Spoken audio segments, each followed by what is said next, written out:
बताती हूँ कि इस बुक में मैंने क्या पढ़ा। तो जो आज का कॉन्सेप्ट था वो था कि क्लोज़र टू योरसेल्फ। तो इसके अंदर फर्स्ट पॉइंट था कि अपने जर्नल लिखना स्टार्ट करना है। जर्नल का सेंस है कि हाँ, जैसे कि मैं अकाउंट स्टूडेंट हूँ ना, तो मुझे पहले लगता था कि जर्नल जो एवरी ट्रांजैक्शन होती है ना, फाइनेंशियल ट्रांजैक्शंस, उसे रिकॉर्ड करने को कहते हैं।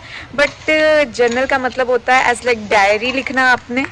एज सिंपल वर्ड्स में मैं बताऊँ आपको, तो जर्नल का मतलब होता है कि अपने अपने जो डेली जर्नल लिखते हैं उसमें ये होता है कि आपने पूरे दिन का ना अपना एक कुछ वर्ड्स में, कुछ लाइंस में अपना सारा लिखना होता है कि अच्छा आज मैंने ये एक्टिविटी परफॉर्म की, आज इस पॉइंट से मुझे गुस्सा आया, या मुझे जो गुस्सा था वो किस वजह से था, वो फीलिंग, वो लाइट वाली फीलिंग भी कि अच्छा हाँ आज मुझे लाइट लाइट सा लग रहा है, वो वाली फीलिंग भी, वो मुझे क्यों हुई, उससे पहले क्या हुआ था जिसकी वजह से मुझे ऐसी फीलिंग हुई, या ये इमोशन से मैं गुजरा।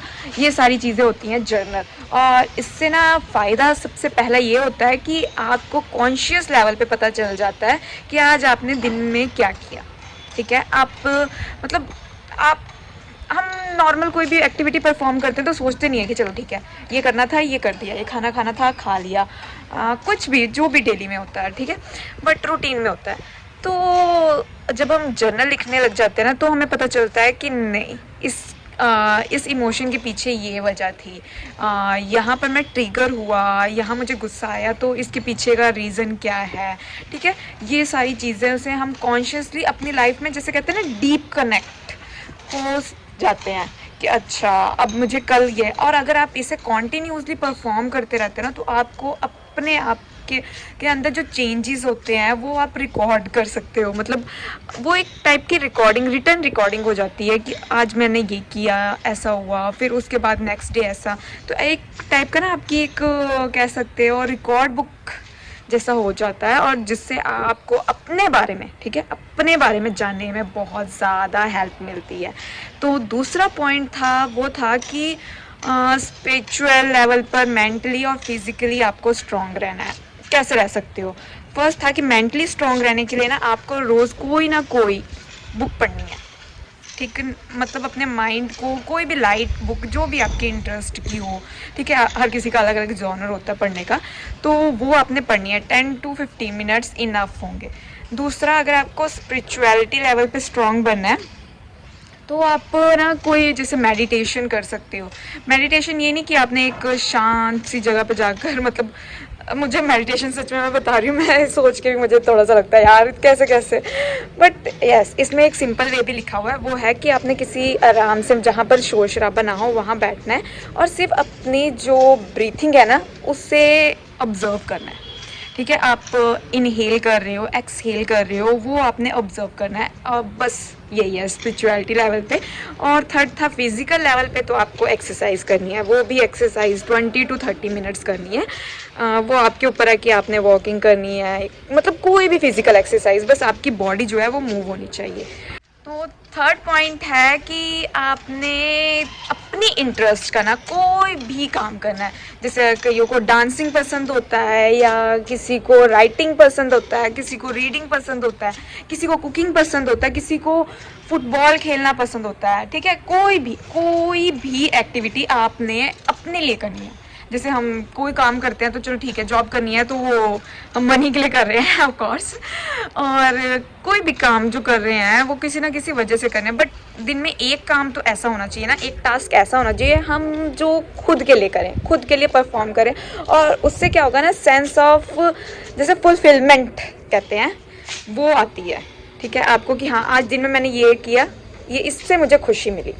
फोर्थ पॉइंट था ना कि आपने उसी टाइम कोई भी चीज़ आपके साथ हुई, साथ मतलब कोई भी चीज़ आपको ट्रिगर हुई और उसको आपने फटाफट सोचा कि मैं आंसर दे ही दूँ। ठीक है, उस पर आपने एकदम से रिएक्ट नहीं करना है, 90 सेकेंड्स का वेट करना है। ठीक है, अगर वो 90 सेकेंड्स तक वो थॉट आपके साथ रहा, वो फीलिंग आपके साथ रही, तब आपने उसके ऊपर रिस्पॉन्ड करना है। क्योंकि एक इसमें साइंटिस्ट है, उन्होंने ये बताया था, स्टडी हुई थी कि अगर आप 90 सेकेंड्स के लिए उस थॉट से रुक जाते हो, ठीक है, एकदम से रिस्पॉन्ड करने से, रिएक्ट करने से रुक जाते हो, तो आप वो थॉट अपने आप चला जाता है। अगर वो थॉट नहीं जा रहा है, मतलब वो कहीं ना कहीं आपको इफ़ेक्ट कर रहा है, और वो इफ़ेक्ट से आपकी लाइफ में चेंजेस हो सकते हैं। मतलब आप अपना माइंड या किसी और चीज़ में लगा दोगे, फिर आपको एकदम से गुस्सा आ जाएगा, या आप एकदम से फ्रस्ट्रेटेड फील करोगे, या सामने वाले को फटाफट आंसर देने की कोशिश करोगे कि तूने मेरी बेइज्जती की, मैं तेरी करता हूँ।